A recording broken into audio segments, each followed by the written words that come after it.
The other day my friend asked me if I wanted to learn how to make Japanese food from a retired Japanese chef, and I was like, yes I do. I asked her more about how we came upon this person, and essentially this guy is a friend of a friend of a friend.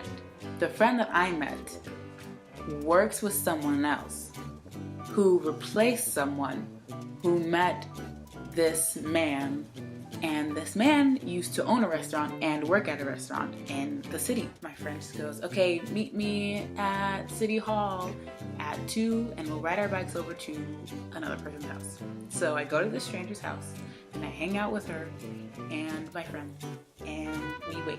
And then I go downstairs and we're picked up in a van by the ex-chef, who is the student of my new friend.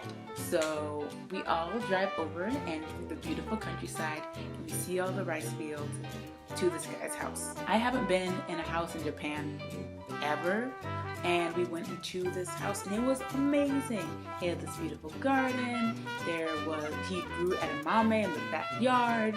He had a bunch of chopped down wood in the garage that smelled amazing. So he turns to his wife and says, can you do the tea ceremony? And I was like, yes, do the tea ceremony. So she does the tea ceremony and she walks us through it and then starts to teach us how to do a tea ceremony. So she starts and she bows on the ground, she enters the room and starts to fold a kind of kerchief. I don't know the technical terms, I apologize.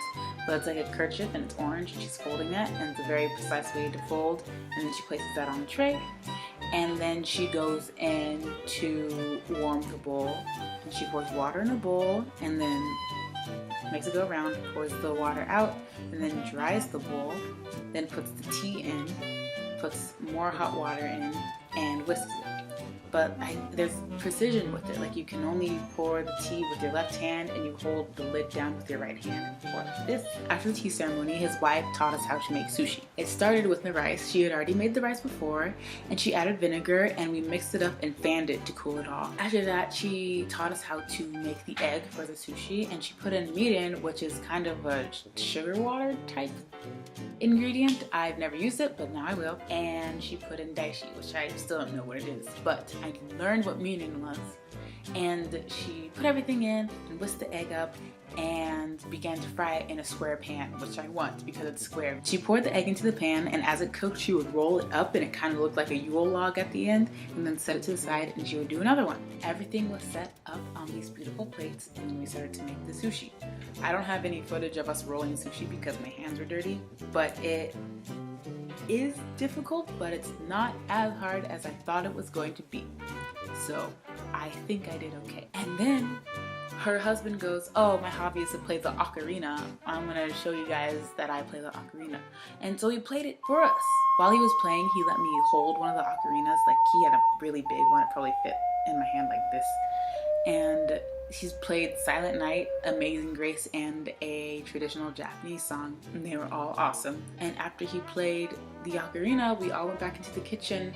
His wife had set everything up and we began to eat. We had a Japanese feast. There was sushi, there was sake, there was Japanese soup, there were the giant Japanese grapes, and I was like, yo, this is great. Like, this is honestly what I wanted from this experience, other than teaching, obviously. But it was an opportunity to get out of the city, to get out of my norm, and do something with people who are willing to show me what it's like to live in Japan.